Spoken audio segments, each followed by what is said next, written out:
மாண்புமிகு பேரவைத் தலைவர்களே, நம்மளுடைய நோக்கம் எப்பொழுதும் எதிர்கட்சிக்கிட்ட எதிரியா பார்க்கறது கிடையாது. ஆனா மாண்புமிகு உறுப்பினர்கள் மானிய கோரிக்கை பத்தி பேசும்பொழுது 60% குற்றச்சாட்டுகள் மட்டுமே சொல்லிட்டு இருக்காங்க.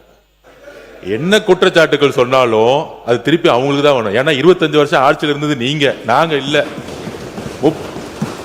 ஒரு 100 நாள் இருக்கக்கூடிய ஒரு கவர்மெண்ட்டை பார்த்து இதை செஞ்சீங்களா, அதை செஞ்சீங்களா, இப்படி செஞ்சீங்களா, அப்படி செஞ்சீங்களான்னு திருப்பி திருப்பி கேட்டுட்டு இருக்காரு. அண்ணா சொன்னாரு ஒடுக்கப்பட்ட மக்களுக்காக குரல் கொடுத்தாங்க அப்படின்னு. நாங்க திருப்பியும் பதிவு பண்றோம். வரலாற்றில் முதல் முறையாக 8 அமைச்சர்களை ஒடுக்கப்பட்ட மக்கள் இருந்து உருவாக்கியது நாங்கள். இன்னொரு முக்கிய கோரிக்கை உங்களுடைய கட்சி தலைவருக்கு, நீங்க சொல்றீங்க நீங்க ஒடுக்கப்பட்ட மக்களுக்காக குரல் கொடுத்தீங்கன்னு.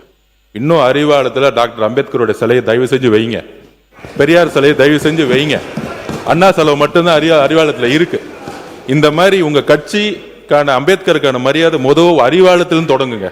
அதுக்கப்புறம் எங்களுக்கான உபதேசனை அப்புறம் சொல்லலாம்.